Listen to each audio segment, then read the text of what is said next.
Hello বন্ধুরা, কেমন আছো? আশা করি ভালো আছো। আমি ভালো আছি। এই দেখুন বন্ধুরা, তোমাদের সঙ্গে আজকে মানকচু রেসিপি শেয়ার করছি। মানকচু আমি কেটে ধুয়ে এখানে সেদ্ধ করে নিয়েছি। এর সঙ্গে আমি রান্না করবো আর মাছ কেটে ধুয়ে রেখে দিয়েছি। এবার আমি কচুটাকে সেদ্ধ করে নেব।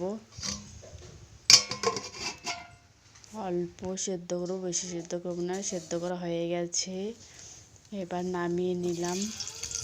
ওটা আমি কড়াই বসিয়ে একটু সর্ষের তেল দিয়ে এর মধ্যে আমি একটু আদা আর একটু জিরে ভেজে উঠিয়ে নেব।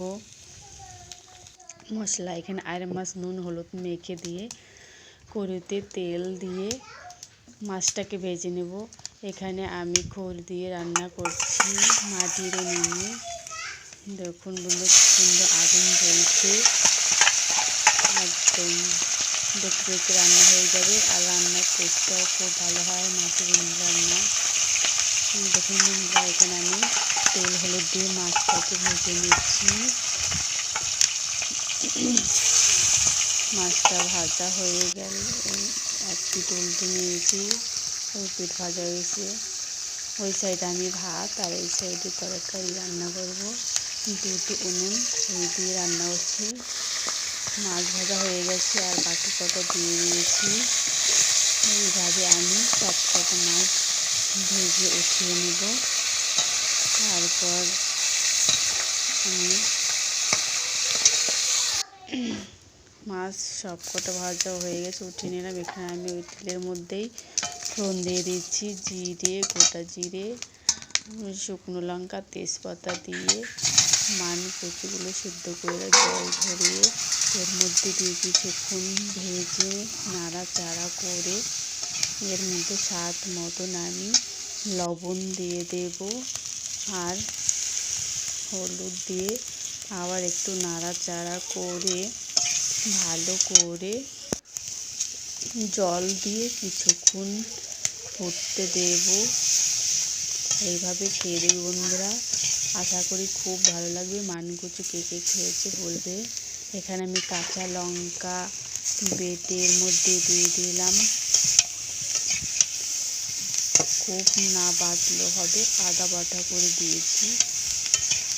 খুব পেস্ট করে বাটিনি, আদা ভাঙা করে বেটে দিয়ে ভালো করে কাঁচা লঙ্কাটা কষিয়ে নেব। এর সঙ্গে ভালো করে ভেজে নেব।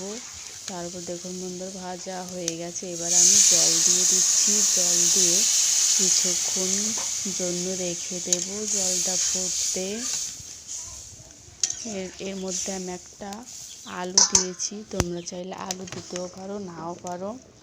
এই দেখুন বন্ধুরা, কিছুক্ষণ পরে ঝোলটা টকবক করে ফুটছে। এখন আমি এর মধ্যে এক এক করে মাছের পিসগুলো সব দিয়ে দেব। তারপর আবার কিছুক্ষণ রেখে দেব এইভাবে, আবার কিছুক্ষণ ফুটতে। তারপর নাড়াচাড়া করে দেখাচ্ছি তোমাদের। দেখো প্রায় ঝোলটা শুকিয়ে আসছে। আবার কিছুক্ষণের জন্য রেখে দেব এইভাবে। তারপর বন্ধুরা, এই যে দেখুন, আবার কিছুক্ষণ পরে চলে আসলাম। তরকারিটা ফুটছে টকবক করে। কে কে খেয়েছো মানকচু বলবে প্লিজ আমাকে কমেন্ট করে। আর এখন আমি দিয়ে দিচ্ছি এর মধ্যে জিরে আর আদা বাটা। আবার দিয়ে ভালো করে নাড়াচাড়া করে সব একসঙ্গে মিশিয়ে দেব। আবার কিছুক্ষণের জন্য রেখে দেবো। প্রায় তরকারিটা দেখুন হয়ে আসছে। এইভাবে খেয়ে দেখবে আর বলবে আমাকে কেমন হয়েছে। এই দেখো আমার তরকারি রেডি।